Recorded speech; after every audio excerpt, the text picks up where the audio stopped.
Salut à tous, alors comme vous le savez, c'était la révélation du Nova Open. On a eu pas mal de choses hein, cette fois-ci, elle était vraiment réussie, on était loin des petites présentations, des fois en demi-teinte où il n'y a pas grand-chose. Là je trouve qu'on a quand même été très bien servi et sur plusieurs systèmes de jeu.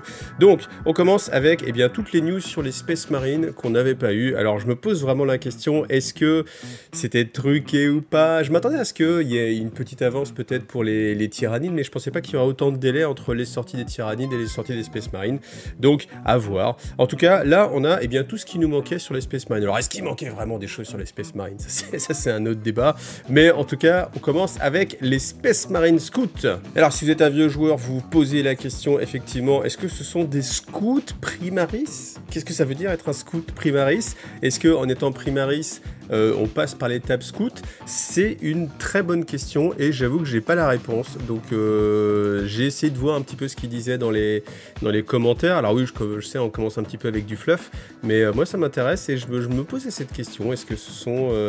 Non, il n'y a pas d'explication. On vous dit simplement que, eh bien, depuis tout le temps, avant d'être un Space Marine, on est un scout et que, eh bien, ces temps ne dérogent pas à la règle. Alors après, quand on regarde, vous voyez, ce pistolet bolter, c'est les pistolets bolter des Primaris. Les armes sont des armes type Primaris.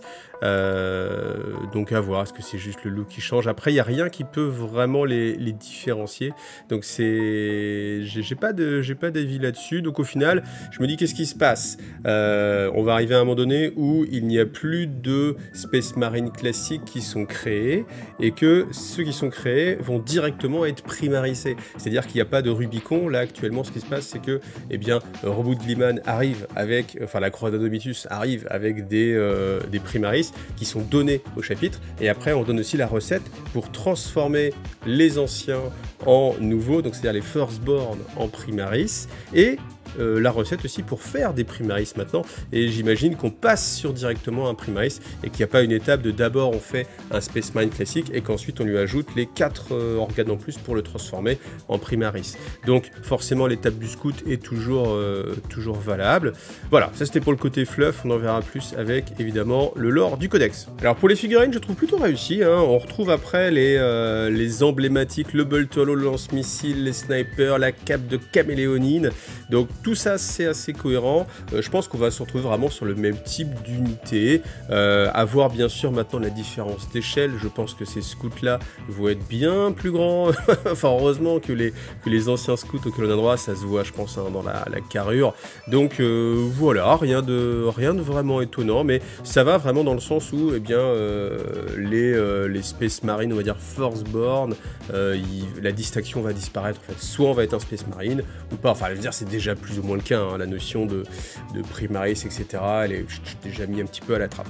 Alors ensuite on continue avec les Terminators, donc ça évidemment on nous sort une unité de Terminator, donc c'est un petit peu comme avec les Gaunt hein, chez les Tyrannides, vous avez acheté votre escouade de Terminator hein, dans les Yatans, vous en avez peut-être plusieurs, mais bah évidemment vous n'aviez pas toutes les options, vous n'avez pas les gantelets énergétiques, vous n'avez pas les lance-missiles, vous n'avez pas le gantelet tronçonneur je voulais dire, vous n'avez pas aussi le lance-missile Cyclone par exemple, le lance-flamme lourd, donc il va falloir racheter quelques unités de Terminator. En tout cas ils sont vraiment très réussis, très emblématiques. Là celui-ci me fait vraiment penser à celui qui est déjà dans la boîte de Léviathan, donc bon je pense que ça va bien se marier. On a quand même un magnifique canon d'assaut toujours, donc là toutes les options seront possibles avec quelques petites des petits blasons, des petites épaulières, etc. Toujours bien sûr lisse, comme ça vous pourrez mettre le chapitre qui vous convient et qui vous plaît.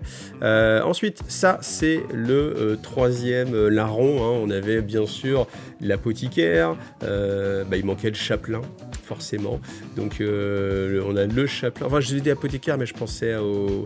comment il s'appelle? Ah ça y est, j'ai oublié le nom, celui qui balance des éclairs là, vous savez bien, et à Librarian, en français je sais plus comment il s'appelle, mais en tout cas il manquait le chapelain. Alors ce chapelain Terminator, honnêtement il est pas mal, mais je trouve qu'il est en dessous du chapelain qu'on avait avant, le chapelain Terminator d'avant, qui me paraissait une des figurines les plus réussies de la gamme Space Marine de tous les temps, ouais je dis de tous les temps, et celui-ci je le trouve un petit peu en dessous. Alors peut-être qu'on peut le mettre avec un casque, parce que là en fait, le fait que la tête soit nue et qu'on n'ait pas ce masque de chapelain, c'est choquant, c'est dommage même, donc à voir, peut-être que là on ne le voit pas, mais que au final sur la grappe vous avez aussi l'option de mettre un casque, donc on verra ça. Après voilà, figurine assez sympathique, hein. J'aime bien comment sont mis les côtes comme ça en avant,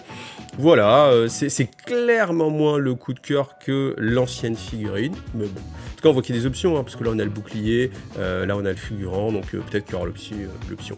Alors, ensuite, on a un capitaine. Alors, capitaine qui passe après celui aussi de la boîte de Léviathan, que je trouve vraiment très réussi. L'avantage, c'est que ici, vous avez eh bien, différentes positions d'armes, enfin, différents styles d'armes. Donc, ça permet eh bien, d'avoir quelque chose d'un peu différent. En plus, on va pas avoir toujours ce Screamer Killer sous le pied, ce qui est sympa hein, dans la boîte de Léviathan, mais ce qui est du coup sorti du contexte de Léviathan et peut-être un petit peu moins sexy. Mais en tout cas, c'est là où je trouve que ces figurines sont vraiment très réussies. Il y a vraiment moyen de se faire une belle force de Terminator. Donc voilà. Alors, bien sûr, il nous parle aussi des Terminators d'assaut, parce que c'est ce qu'on peut attendre aussi. Eh bien, il va falloir attendre, à mon avis, quelques mois, peut-être même l'année prochaine. Il se regarde encore un petit peu sous le coude, parce qu'ils disent que pour l'instant, eh bien, l'escouade de Terminator d'assaut, c'est-à-dire Griff, Éclair, Marteau, va rester telle qu'elle était. Donc bon, ça va faire des unités un petit peu moins sympathiques. Ensuite, quelque chose qui était attendu, évidemment, avec beaucoup d'impatience, c'était les Space Marines d'assaut. Donc, enfin, les Primaris d'assaut, donc là on a ces figurines là. Alors on nous vante les mecs sont les figurines les plus dynamiques, mais au final je me suis dit il y aurait quand même moyen, en fait quand j'ai lu ça, le côté c'est les figurines les plus dynamiques, tu te dis ouais c'est pas fou en termes de dynamisme, et j'imaginais en fait des gars vraiment avec les genoux pliés dans les airs, des trucs vraiment à la pose de super-héros, vous voyez le mec vraiment genre comme ça, et au final, je pense qu'il y avait moyen peut-être de faire encore plus dynamique. Et au final, de fait, ces figurines, elles sont sympathiques, mais assez classiques en fait. Hein, vous voyez, hormis le jetpack. Voilà, jetpack, on va retrouver un petit peu les petites ailettes hein, qu'on a avec qu'on avait déjà dans la gamme Space Marine Primaris. Bon, voilà, c'est sympathique, mais après, voilà, c'est pas la sortie que je trouve la plus emblématique. Il y a quand même pas mal d'options, donc ça va être pas mal.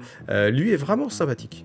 Hein, même si on peut se poser la question, une cape, est-ce qu'elle résiste à la température du propulseur derrière? Est-ce que c'est une bonne idée d'avoir une cape quand on vole? Je ne sais pas. En tout cas, c'est classe, et la figurine est badass. Donc ça, c'est bien, parce qu'au final, le côté réel, on s'en fiche un petit peu. Hein. Nous, ce qu'on veut, c'est avoir des figurines qui ont la classe. Donc voilà, vous avez ce magnifique personnage, voilà, qui n'est pas un personnage, mais voilà, que vous pouvez monter de différentes façons. Voilà, allez, on continue, on passe. On a fait le tour quasiment du Space Marine.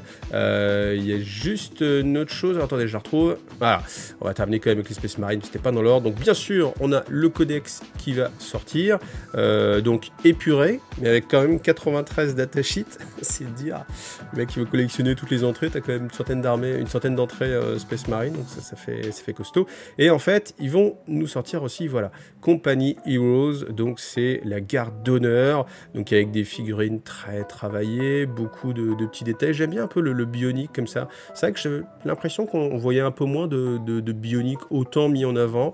Là, on a quand même celui-ci qui est pas mal. Le bolter qui ressemble à celui des... Je crois que c'est les agresseurs, ceux qui descendent, qu'on avait eu vraiment dans la première boîte de la V8. Donc voilà. Bon, on est sur du Space Marine assez classique, hein. Il n'y a pas de grosses nouveautés. Là, on est vraiment après la Stengard, voilà, donc avec le double lance-flamme, bah oui. On aurait pu même aller jusqu'à un quadri, on verra quand ils sortiront le tri-lance-flamme. On est sur du très classique en fait, vous voyez, c'est vraiment pas révolutionnaire, c'est compléter tous les trous qu'il pouvait y avoir en fait dans la gamme Space Marine pour que tout le monde soit en Primaris. Alors vous allez me dire, eh ben non, il manque les dévastateurs.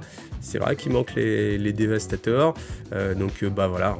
Il y a tellement de choses dans la gamme Space Marine que forcément tout refaire ça prend des années, des dizaines je sais pas, mais je pense qu'on va peut-être arriver avant que tout soit refait à 10 ans, parce que là ça fait déjà 6 ans hein, que la gamme est passée en mode Primaris, et vous voyez, sort simplement en fait les jetpacks maintenant. Donc il y en a encore beaucoup sous le coude. Mais en tout cas, voilà, il y a moyen d'avoir vraiment une armée avec beaucoup plus de charisme et des figurines qui sont plus cohérentes, hein, parce que c'est vrai que mettre les anciens Sterngard à côté de Primaris, il y avait un petit côté quelque chose qui n'allait pas. C'est pareil avec les Terminators. Là maintenant tout ça se corrige. Il y a des scouts qui viennent intégrer les choses, donc voilà, c'est plutôt sympathique. Est-ce qu'on va avoir droit, je pense, encore vers Noël, tout ça, à des boîtes un petit peu spécifiques? Voilà, j'imagine. Et voilà, ça c'était pour le côté Space Marine. Ensuite, pour Age of Sigmar, eh bien, on a pas mal de sorties pour les Iron Joe. Donc, on a 4 boîtes qui vont sortir. Donc, on a un personnage, Jogrok Anvils Marsha, avec le Squig Enclume. Ça, je trouve ça assez sympathique. Alors, il a un côté Elvis, non? Vous ne trouvez pas qu'il a un petit côté la banane? Donc, rien que ça, c'est amusant. Après, l'épée un peu enflammée, tout ça, etc. Donc, l'idée, c'est pas mal, mais je trouve pas ça très joli. On peut le monter différemment. Vous voyez, peut-être que les designers se sont posé la même question que moi. Ils se sont dit, on va peut-être mettre un autre choix. J'aime bien cette pince, là, cette pince un peu en tête de loup. C'est assez rigolo. Derrière, il porte bien sûr son petit... je sais pas comment ça s'appelle, c'est les petits chaudrons dans lesquels on fait enfin, dans lesquels on plonge les métaux, etc. Je sais pas, ça s'appelle, ça doit avoir un nom, je sais pas. Mais bon, voilà, figurine assez sympathique. Ceux-là, par contre, sont beaucoup plus sympas. Les brutes qui peuvent être montés de 2 façons.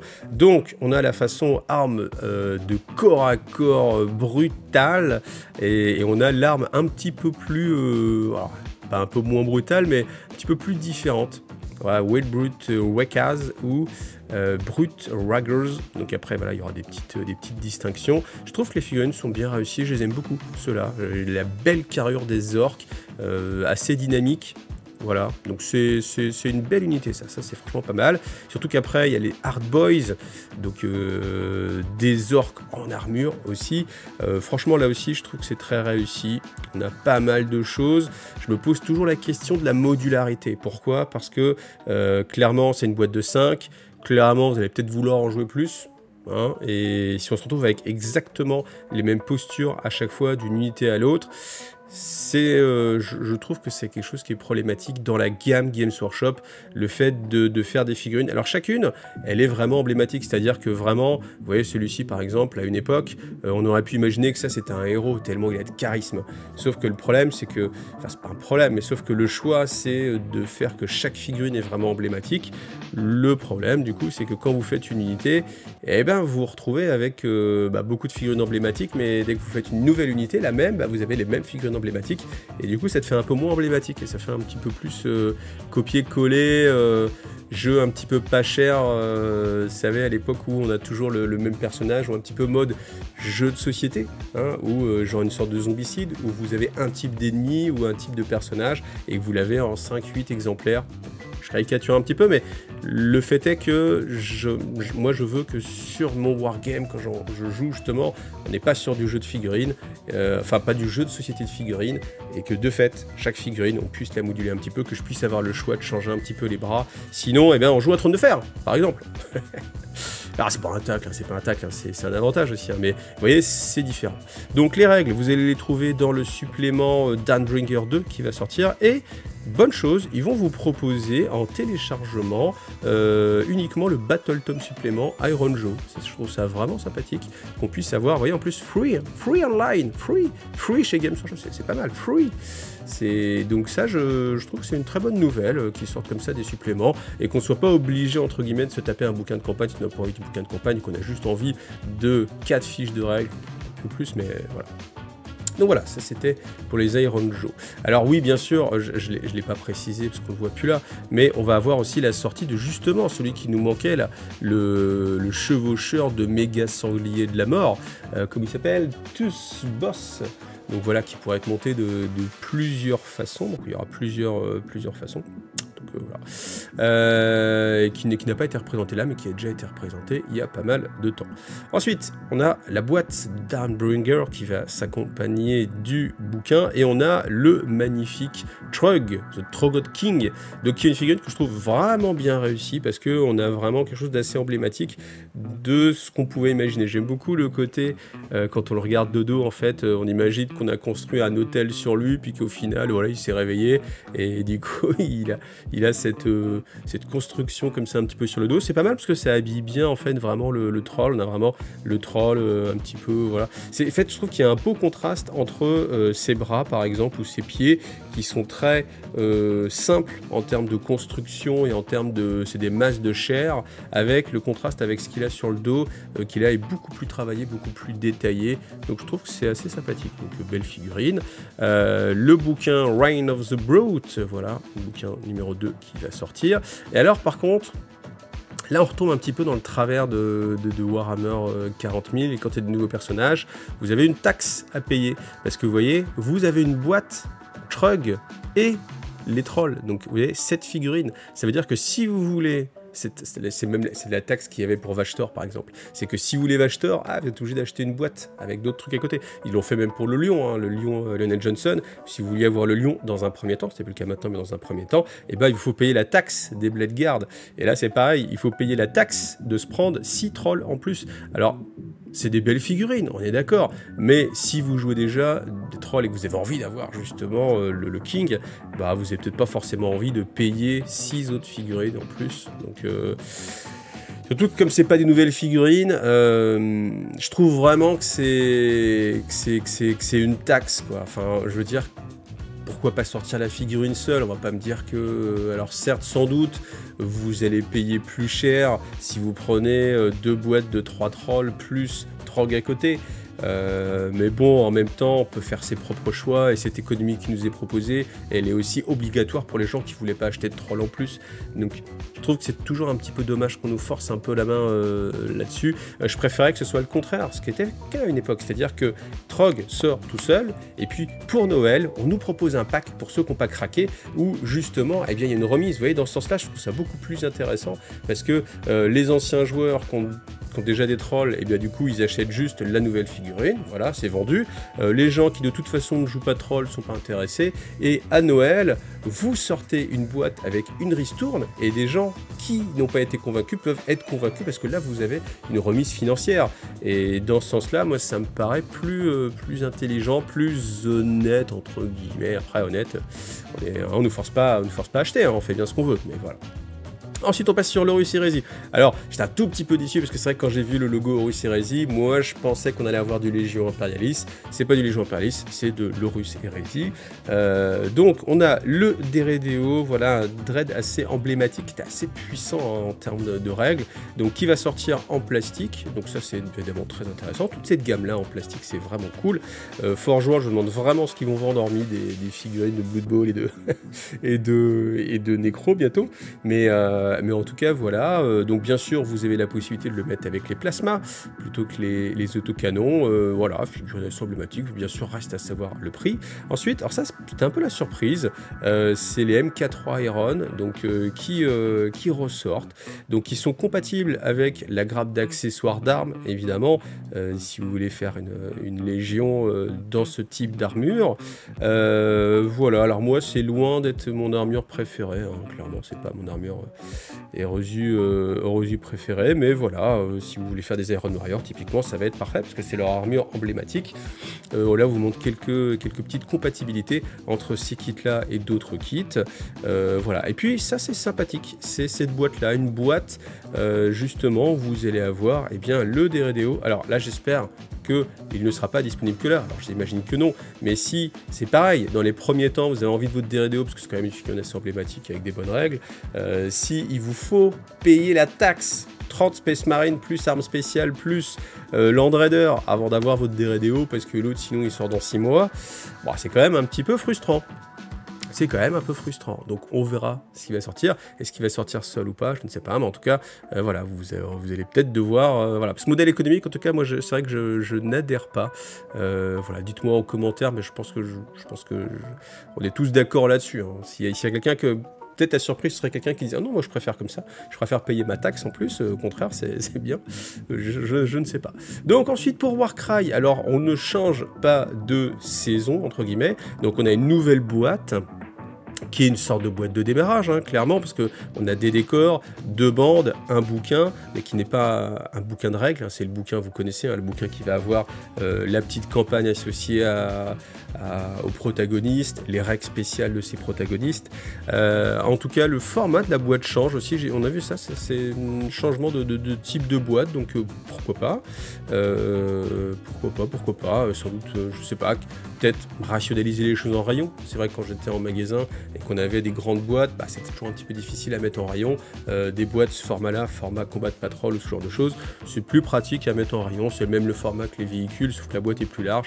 Donc c'est assez cohérent. Alors, on va avoir quoi? On va avoir 2 bandes. Donc, on a eh bien celle-ci, voilà, donc avec les ogres qui ne sont pas encore assez bien pour faire partie de la tribu, qui sont trop fanatiques, trop hargneux, avec une faim insatiable. Donc eux, voilà, on les envoie dans les mondes de Gur. Alors il y en a qui sont vraiment sympas. Bon, lui, la tête, je trouve vraiment raté, parce que avec les 2 cornes sur les côtés, c'est raté, c'est pas beau. Par contre, lui, il est super classe, en mode un petit peu déchaîné, comme ça, j'ai faim, donnez-moi à manger. Manger, c'est plutôt pas mal, lui aussi, vraiment intéressant.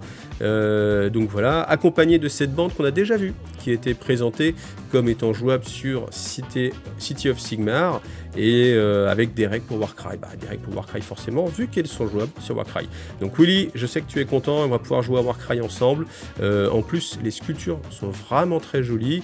On a un pack de 4 chiens avec, et je pense qu'ils ont compris dans Warcry que à chaque fois rajouter des petits compagnons animaux, c'est ce qu'on a plus ou moins à chaque fois maintenant, et ben, ça fait quand même une petite valeur ajoutée, et c'est vrai que il y a le petit coup de cœur en fait, et le côté un peu familier, vous savez, le personnage il a son familier, cette petite bande là elle a sa petite mascotte, des fois on va avoir des ptérodactyles, des chiens, des petits bébés dragons, enfin, des trucs comme ça, c'est toujours sympathique. Donc et puis en plus là voilà, cette figurine là est assez classe, donc voilà, on va voir en termes de jeu comment ça va se comporter, mais c'est vraiment pas mal.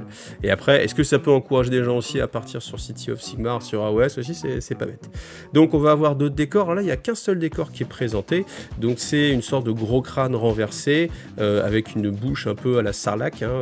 Je pense qu'il y a moyen de convertir ce décor pour jouer à Star Wars Légion, si on enlève tout le côté ossement qu'il y a sur le dessus. Alors, d'un côté, quand on vient de faire un live où on a peint jusqu'à je sais pas quelle heure en disant allez, je vais avoir fini tous les décors de Warcry et qu'il ressortent d'autres nouveaux décors de Warcry, bah on est partagé entre c'est cool et puis bah mince, en fait j'ai pas fini ma collection, surtout que on les voit pas plus bas, mais ici on voit qu'il y a un nouveau type de décor aussi. On voit une sorte de arche géante, toujours du vaisseau, avec là aussi un pilier autour duquel on a mis des plateformes en bambou. Là aussi il y a des décors qui ont l'air aussi fait pour, hein, c'est-à-dire que vous voyez, là on voit une sorte de grande arche aussi, comme un anneau, comme si on avait ce grand anneau ici en pierre qui aurait été décomposé en plusieurs morceaux. Donc, hormis peut-être cet arbre-là, mais peut-être qu'il est là juste pour la déco, je pense qu'il est là que pour la déco et qu'on va avoir que 3 décors, c'est-à-dire celui à gauche, voilà, celui au milieu qui nous présente en détail, et celui sur la droite, qui vont être les 3 nouveaux types d'éléments. Et ben les gars, il va falloir revenir faire une session peinture chez Iggy, hein, pour pouvoir qu'on termine la table. Mais voilà, bon, en tout cas on continue dans cette lignée là. C'est pas plus mal, j'ai pas de... Moi je m'attendais à ce que peut-être ils présentent une nouvelle saison, mais c'est vrai que les rumeurs étaient plutôt qu'on n'allait pas changer de saison, donc on reste dans la forêt de Gnarlwood. Bon bah voilà, pourquoi pas, après des nouveaux décors c'est toujours bon à prendre, des nouvelles bandes c'est toujours bon à prendre, surtout que c'est sur la City of Sigmar, elle est vraiment sympathique, moi clairement, c'est plus le coup de cœur sur celle-ci, mais voilà, toujours des bonnes choses pour Warcry, et surtout ils sortent des choses sur Warcry, ils continuent, ce qui est très bon, parce que Warcry je pense que c'est un jeu qui est pas assez joué par rapport à ce qu'il mérite. Je pense qu'il mérite vraiment beaucoup plus. Donc voilà, donc c'est bien qu'il continue là-dedans et que le jeu ne périclite pas, parce qu'il mérite vraiment d'être joué, d'être plus pratiqué partout. Alors ensuite pour Blood Bowl, eh bien on a une bande de vampires qui est extrêmement réussie, je trouve. Ils ont un côté comique un peu, c'est vrai qu'avec les manches comme ça, très aristocratiques, mais et à la fois en train de jouer à Blood Bowl, c'est pas mal. C'est une bande que je trouve vraiment réussie, c'est une bande qui peut donner envie. Là, j'avoue que cette bande-là, elle me donne envie. Ouais, s'il y avait une bande à choisir pour jouer à Blood Bowl, bah, ceux-là pourraient faire craquer. Et là, je me dis, mais si Games Workshop, maintenant, ils sortent que des trucs qu'on a envie de jouer à tous leurs jeux, on va pas se sortir. Hein. On va pas se sortir. Essayez, les gars, de faire des sorties un peu médiocres pour qu'on n'ait pas envie de jouer à tous vos jeux. Parce qu'on peut pas, hein, financièrement, en termes de temps, c'est pas possible. Mais en tout cas, ceux-là, je sais pas, il y a un petit côté personnage de Disney. Je sais pas pourquoi j'ai cette image-là, mais avec ces personnages-là, je sais pas, il y a un petit côté, je sais pas, Disney. Alors voilà, donc ça, c'est les mêmes qui sont mis plusieurs fois. Donc, on a quand même pas mal de personnages, hein, vous voyez là, avec la petite chauve-souris, l'attaque, là on a encore d'autres qui sont en train de se transformer, métamorphose plus ou moins, donc voilà, une bande qui est, je trouve, très très très jolie. Donc voilà, bonne nouvelle pour Blood Bowl. Ensuite, on continue avec les jeux que j'adore, Warhammer Underworld Death Gorge. Voilà, moi à chaque fois quand je tombe sur une nouvelle boîte d'Underworld, j'ai toujours aussi le sentiment que le jeu, on est passé à côté de quelque chose, qui a eu à un moment donné où le jeu, ça a été mal négocié, en fait, la transition, le changement de saison, le fait de dire les gars, vous jouez plus avec telle carte, etc. Et que depuis ce temps-là, l'augmentation du prix, je reste persuadé que le fait de passer à 80, peut-être même 85 € les boîtes de démarrage, c'est une erreur pour le jeu et que ça a coulé pas mal de choses parce que au fond, en fait, à chaque fois, je relis souvent ce même message. Les gens ont commencé avec Shadespire, la première boîte, tout le monde était très content, très bon jeu, excellent jeu. Après, quand il y a eu Beastgrave et tout ça, changement de saison, on peut plus jouer ces decks, compliqué. Et là, maintenant, avec les decks rivales qui reviennent, là, il y a de l'intérêt qui revient. Pardon, etc. Donc c'est plutôt pas mal. Bon, après, les figurines, alors on a des figurines assez emblématiques. Là, on a une bande de Slaanesh. Même si pour du Slaanesh, ça manque de boobs hein, quand même, hein, ça c'est clair. Mais on a ce côté démoniaque. Alors je trouve que les sculptures, elles sont vraiment recherchées. C'est pas mal, j'aime bien là, vous voyez, la double jambe qui au final se transforme en serpent. Il n'y a pas tant que ça des figurines comme ça en général. On a vraiment une seule queue, là, le fait que les jambes, la queue passe un peu plus bas que le genou, vous voyez, c'est pas mal. Je trouve que c'est des figurines assez sympathiques. Voilà, après... Elles sont pas mal, moi c'est pas ce qui m'attire le plus, j'avoue c'est pas mon style, enfin tout ce qui est démon ça n'a jamais été trop ma tasse de thé, mais en tout cas celles-ci sont assez emblématiques. Après, encore une fois, on est un petit peu trop politiquement correct, je pense, c'est que ça serait sympa que Games Workshop, bon voilà, faut qu'ils vendent un peu partout, donc il y a le côté très politiquement correct avec on doit pas avoir de boobs ni quoi que ce soit, mais je pense qu'il y a beaucoup de gens qui seraient clients.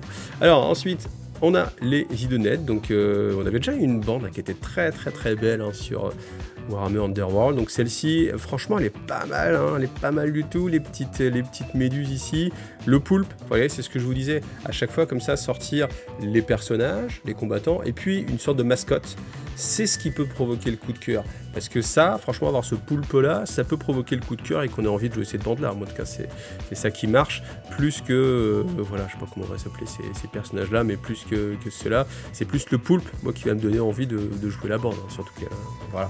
Ensuite, toujours le même système, vous aurez un deck spécifique pour les Threefold Discord et ceux pour les Sirenis Wazor.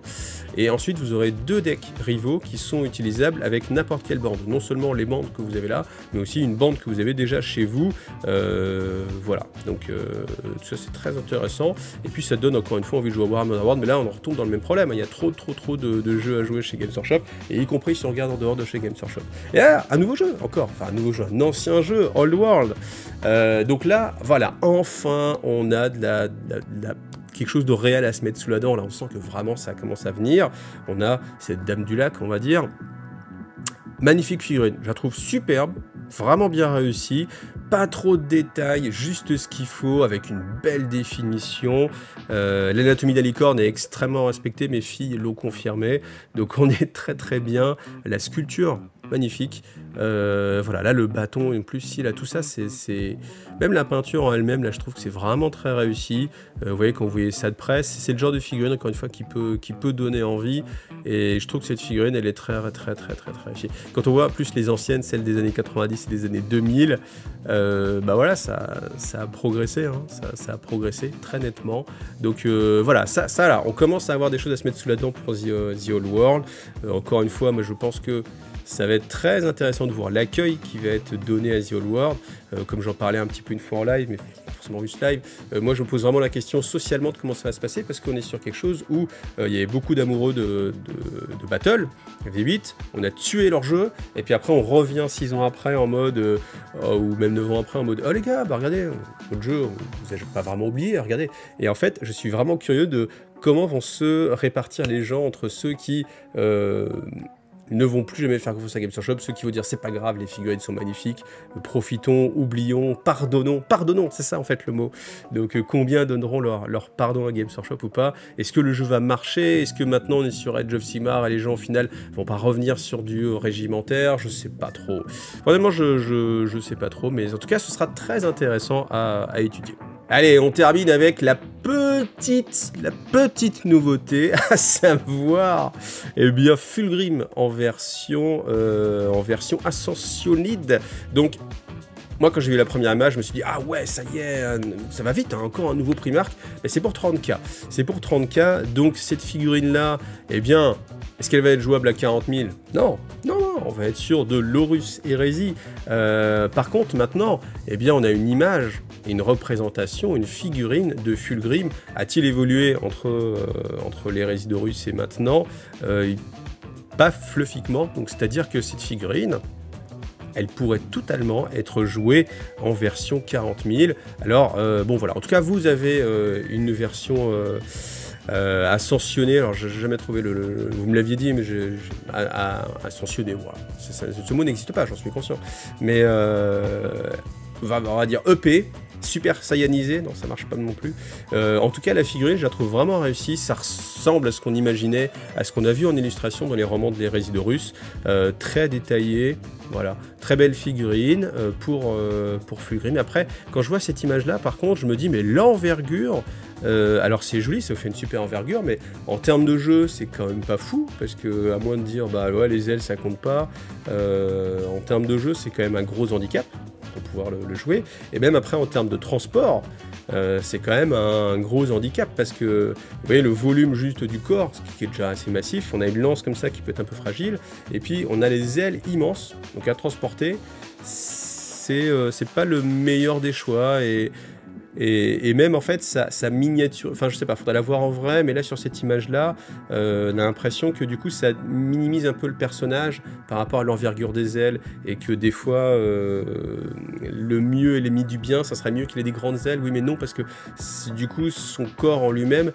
on a une impression qu'il est plus petit, ça change rien à la taille du corps, mais juste si on avait rabattu un petit peu les ailes, peut-être on aurait pu faire quelque chose qui était pas moins dynamique, et qui était peut-être plus facile à transporter, et qui donnait peut-être une carrure un petit peu plus compacte, et qui faisait une figurine peut-être un peu meilleure dans le ressenti. Voilà, en tout cas on verra quand ça va sortir, tout ça ça va être je pense assez proche, et puis voilà, on a eu quand même, et bien moi je trouve énormément de belles révélations hein, sur